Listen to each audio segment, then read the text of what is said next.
McDonald's came up as a psychic message.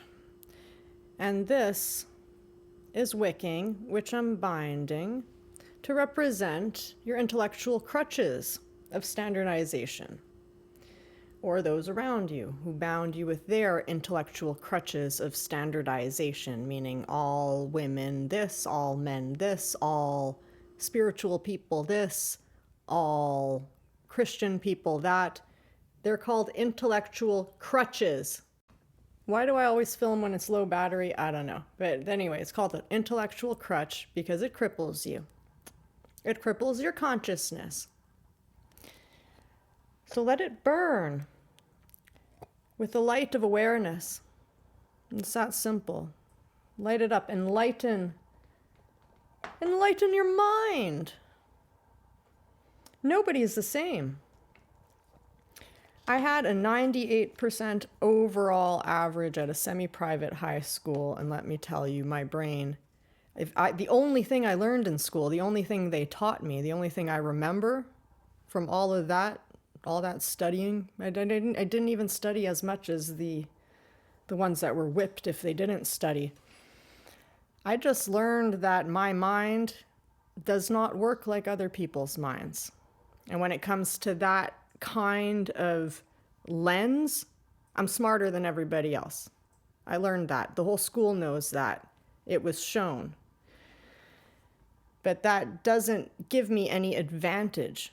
It's nothing to be jealous of. It just means nobody gets me. So maybe you're the same. Nobody gets you. You've been standardized. You just think, well, if they're like that, then they must study like this and they must do that. When no, maybe you're the odd one out. Like nobody's ever seen anybody operate the way you do, because you're very, very, very unique. You're not anybody who can be put in one of those standardization boxes. And if you're one of those people, thank you so much for watching my channel. I love you. I want you to subscribe. I want you to comment. I want you to follow. You're my kind of person. You're my kind of soul. Oh, Kiki, were you trying to come here? You can come. Okay.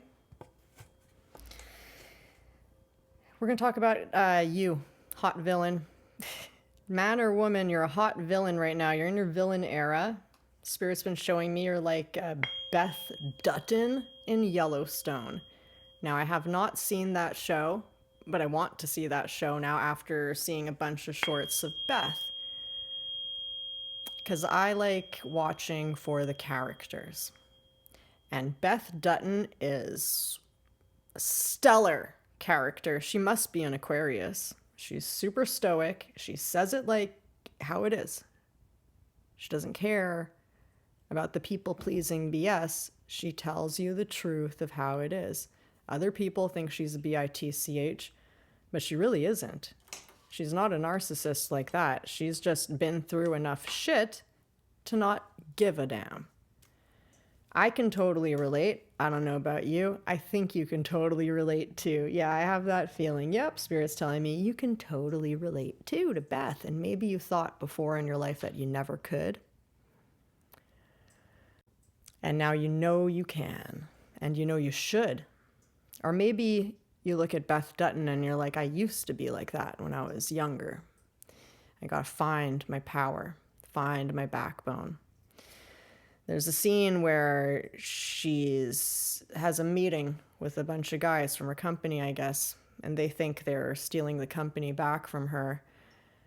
And they said something about, well, yeah, you have malicious intent. And she shoots the glass of water across the table so it spills all over the guy. He gets up like this, like, oh, you just proved like how malicious you are. And they go, you shouldn't mess with the bigger bear. And she says, you know how much money, what a fortune you made because of me? I suggest you retire.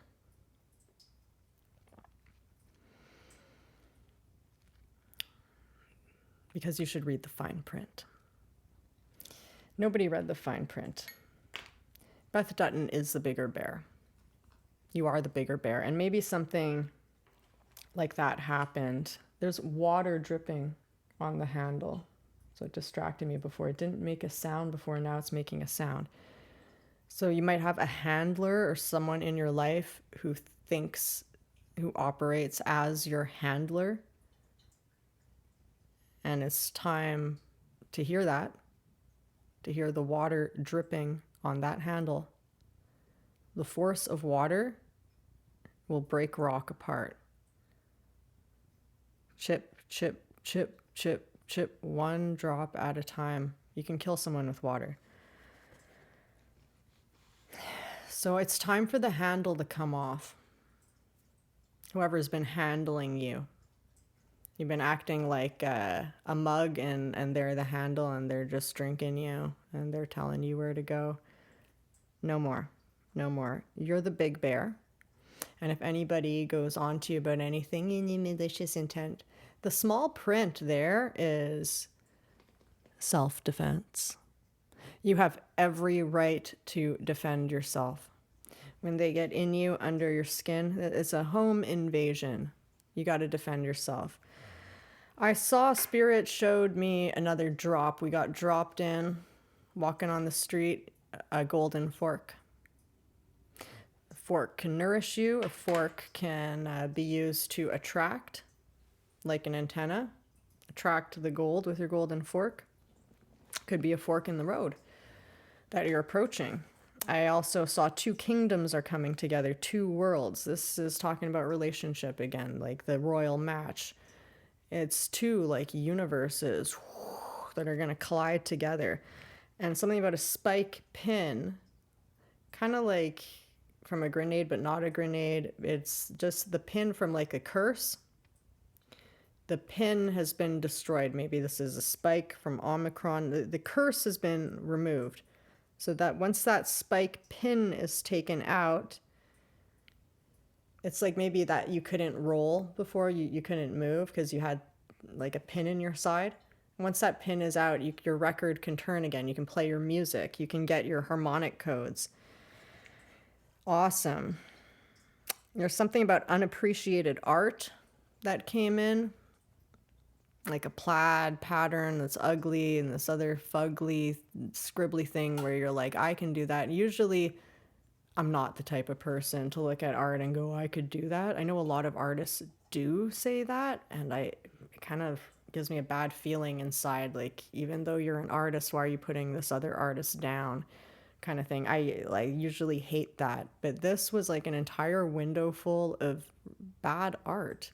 Or there was one kind of good art, but it was just like a print copy of an older vintage style. So, and that was blue and white. This blue and white vintage style, I don't know if it's Victorian or that blue came from Japan, the same blue from the waves. But there's something nautical about this blue and white, detailed, almost like lacy, but it's like pictures of houses and scenery. I think you know what I'm talking about. There's that kind of a vintage, nice pattern in the mix of all this like ugly creations that are being thrown up. Ghosts are ghosting. Something about ghosts, big time. Even this is like the third time I was called to work on a set called Ghosts, and then they ghosted me about working on the set. And I think this relates to someone in your life who's a ghost, an ex maybe. They're kind of in the scene because that bunny rabbit energy, they're nervous. I think you like them too. And one of you is just too nervous. And it's like if you give the rabbit a blanket, they're there on the cold, hard floor in the corner like this. But if you were to give them a blanket, they'll just hump the blanket and piss on it. It's like, it's that kind of energy. It's like the rabbit has to transform into something more grounded and solid. And the guy is like a 14-year-old guy. He just wants to give flowers. And then you don't want to receive the flowers. You want an apology. Because the flowers don't do the apologizing. And then the guy's like, well, then when do I give flowers if it's not when I'm sorry? And you're supposed to give flowers for no reason at all. No bloody reason at all. That's when you give flowers. Let the compost worms digest